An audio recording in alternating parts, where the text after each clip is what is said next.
Let's start with number 8 Ole Miss traveling to number 13 Oklahoma, who is a 5.5-point favorite for this one. The over-under I have is 0.5 mentions of Lane Kiffin saying that Ole Miss's annual rivalry with Oklahoma is, quote, disappointing. He did say that. He's on one this year. I love the version of Lane that's winning. The version of Lane that's winning is basically been here post-Alabama, is it not? I mean, it was here at FAU. He hasn't really bitten his tongue very much during his time at Ole Miss. And because I had the same thought initially, too, of like, it's fun that Lane has the credibility to come out and say that, and nobody's going to really rip him for it.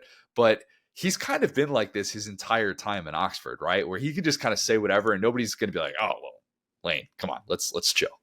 I think I don't know which year it was. It's almost like around, and not that it coincided with this, but almost around the Saban retirement. I think that he had like a level of like, I can't beat Alabama, so I got to be humble almost, or it was like a look in the mirror thing. And then also he kind of had that weird year that we talked about, I think it was 22, where he was like kind of eyeing different job, and he kind of went into sad turtle mode, and he wasn't really as like fun. But he kind of burst out of that. And like I said, like, be it that dad wasn't there to laugh at him, as far as Nick Saban, be that he found Alabama to be a little bit more beatable, be it that they don't, play them as often anymore, just because like the new scheduling and everything. He's just kind of been, I think that's what it was. I think that he would, get your popcorn ready, and they would kind of come down after the Bama loss. Now it's like just full speed ahead all the time. Yeah, and now he's just going to say whatever's on his mind. Which, look, I would argue that it is an annual rivalry that Ole Miss and Oklahoma now have, but annual only means so much when it's only going to go through the rest of the decade, and then they're going to reevaluate if there is a huge discrepancy in terms of competition level and whatnot. So make of that what you will. Really quick, I figured it out because of the flip schedule, right? So now he's playing Kirby. Georgia, he went 1-0, so now he's 1-1, and he's like mirroring Kirby now. Kirby's getting a little bit sassier, whereas before he kind of had to keep it underneath because he couldn't beat Saban. I think that's what it was. This like 2-year stretch, he's like, okay, it's me and Kirby at the top now. Cool. It kind of is. I mean, you could look back at certain stats that would say Ole Miss has won X amount of games in the last however many years. Same with Georgia. And this is a really big opportunity for Ole Miss. And Lane talked about how they don't have anything in common with Oklahoma, like Ole Miss and Oklahoma. They both start with O. I would argue right now, the context of their seasons, they have a lot in common because they are both one-loss teams. They are in the top 15. They desperately need a win here to feel good about their playoff chances. It is not a playoff elimination game per se, but there are huge playoff ramifications for this one. This is a completely different matchup for Ole Miss than last week at Georgia. Oklahoma gets heat on the quarterback in a much different way than Georgia. That's a very well-documented area that Georgia has struggled in, and they were able to get it at different points in key moments the last few weeks. But Oklahoma, just over the course of a game, does that just at a higher rate than Georgia. And basically, they do it at a higher rate than everyone else in college football because they're tied for the FBS lead with 28 sacks, not all of which were against Jackson Arnold. It just kind of felt like it. Just most of them.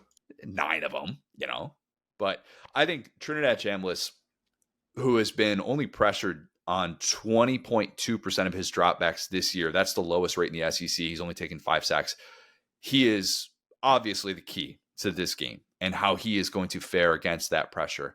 I know you want to trust the Lane Kiffin offense with the reads. And usually if you can work through your progressions, you're going to get a guy with a nice throwing window to be able to locate. And that's what has been the case for Lane since he came back to the SEC more times than not. I think ideally Trinidad Chambliss would find lanes to scramble more in this one. He's only got 11 scrambles on the season, but those are for 105 yards. That's really good. That's really efficient. That's a sign that a guy is recognizing when he has those running lanes and taking advantage of them. The challenge is that Oklahoma does such a good job of not getting beat there. They faced some pretty good scrambling quarterbacks this year and have all but eliminated that element. Like, think about this. Bryce Underwood, 1 scramble for 9 yards in that game. Jackson Arnold, 6 scrambles for 33 yards, but again, sacked 9 times. And that's the guy with the most scramble attempts among SEC quarterbacks. If you turn him into a running back, you've done it. That's exactly what they did. Exactly. And a running back who ultimately is only going to be able to move the chain so much. Arch Manning, 1 scramble for 5 yards. Lenora Sellers, 5 scrambles for 34 yards, but he also took 6 sacks and wasn't necessarily able to utilize that part in a game-breaking way. It's And never just it's never Ladora Sellers X amount of yards. It's like, okay, with this way forward, this many backwards, this many sideways, diagonal. So a lot of usage out of him in that game. I didn't get the next gen stats on his total yards run. I think it was a little bit less than LSU, but I don't know. It was a whole lot less than LSU. In a game that figures to be tight, I think those moments are going to be so big. When does Chambliss correctly pick a running lane? And when does he not? Because if you guess wrong against Oklahoma, suddenly you're behind the sticks against the unit that's number one in the country in yards per play allowed. I like Oklahoma in this spot. And it's not just the Lane Kiffin road game, AP top 25 team thing. I just like this matchup for OU. After seeing how much the Ole Miss defense struggled in that Georgia game, wherein Gunnar Stockton got every blade of grass that he wanted in that game, I think John Mateer playing at home for the first time since the Auburn game, which now feels like a lifetime ago, I think he thrives in this one. And I think he's finally starting to look like a guy that's fully recovering from that surgery. I think the ground game identity with Torrey Blaylock has another big day. I probably haven't done a good enough job of discussing some of Ole Miss's run fits and the issues that they've had this year defending the run, but they've been hit for 175 on the ground in 5 of 7 games this year. I think OU, in a game that it has to have, they cut Mateer loose a little bit, multifaceted rushing attack. I've got Oklahoma winning this one 28-21. So I think on some level that is a bit of an indictment of the Ole Miss defense, right? Because Yes. after what we saw against Georgia last week, I don't know if Pete Golding has got the stamp of approval. I think that they did enough offensively to win that game, honestly, and it really took, I mean, a special performance on offense. And we could talk about Georgia's defense, and they haven't been the Georgia defense of old, but they were, when it mattered. And I think all it took was a couple of stops against a Georgia offense. And again, we came into the year thinking we don't really know who the dudes are. We don't know who the who stirs the drink for this offense, as it were. And I think that side of the ball is going to be really key here because Oklahoma has been so up and down. And I think that on the season, as we say, the stats matter now.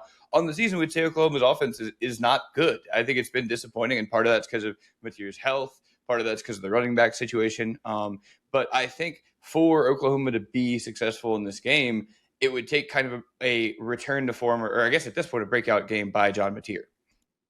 I would agree to disagree. I think it's been good relative to expectations. I think you would still take this version of the OU offense because you saw how bad it could be last year. It's been improved to the point where they could be sitting here with one loss going into late October. And I would, it's not elite. It's definitely not elite. It has its limitations. I think you've seen some of the flaws play out. It's not been a vintage OU offense, but at the same time, has it been good enough? Yes. Do they still have enough ways to be able to beat you and beat a quality team? Yes. And I think that's kind of all you could have hoped for with this new look offense. I don't think you could have expected to turn back the page to Big 12 days. And that's not a shot at Brent Venables, who just got dunked on by the Big 12 Twitter account.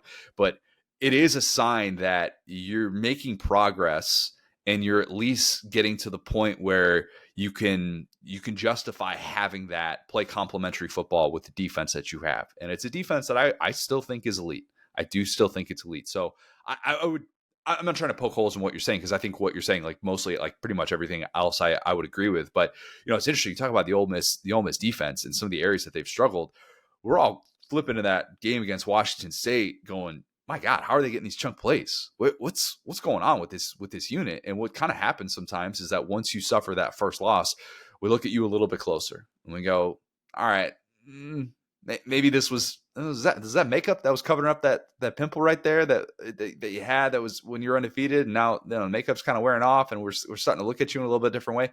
Kind of feels like that's what's happening with Ole Miss and their defense specifically. Not so much Chambliss, who obviously didn't have the fourth quarter he was hoping for, but it's defense that's had issues. It's had some issues and they've been able to make the key plays late, but man, I think it's a different task going into that atmosphere. What will be a very, very charged atmosphere that is going to be excited to see John Mateer back playing on that home field. Yeah, and I mean, I fully agree with everything you said too. I mean, at the end of the day, we could talk about expectations, but this is an Oklahoma defense that is allowing 9.4 points per game. Pretty darn good, Will. And that's without the non-offensive score against Texas, which Texas didn't really beat them on offense. That's the thing. Like their defense held pretty solid against One Texas. It was touchdown. their offense and kind of special teams that let them down in that game. So when you have a great defense, you still have to give up points when the other team is whooping you in two phases of the game. Is basically what happened there. And so that being said, I think you're exactly right. Where all Mateer and the Oklahoma offense have to do is play them to a tie. But it's just so weird. This is the classic, September Heisman talk where it's like, okay, they beat Michigan every year. We think Michigan's awesome. We're wrong every year but one, basically. And so, but it's just been close enough to where we think, okay, Michigan's all this stuff. So after that game, and again, Wink Martindale, great coach. We're not taking that away from them. But after that game, it's like Mateer, Heisman favorite. And then everything since then feels like a disappointment. So that's why I frame it as, oh, breakout game. But in reality, you're exactly right. Like this time, I'm the guy who's completely lost the narrative where it goes, okay, all we needed out of this Oklahoma team was a mid-plus offense. All we needed out of this Oklahoma team was to be able to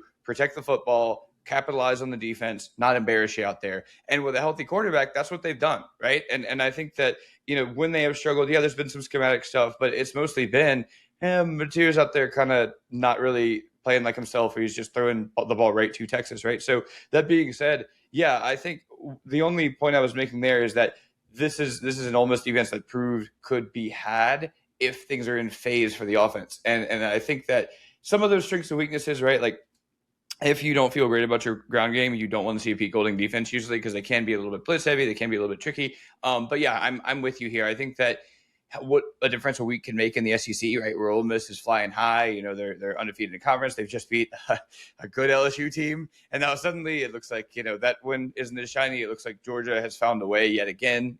So that being said, yeah, I'm right there with you. I think kind of a lower scoring game, but that type of game leads Georgia Oklahoma. Could we not do the thing too, where if Ole Miss loses this game, people assume, oh, it's Lane being distracted with all the Florida talk.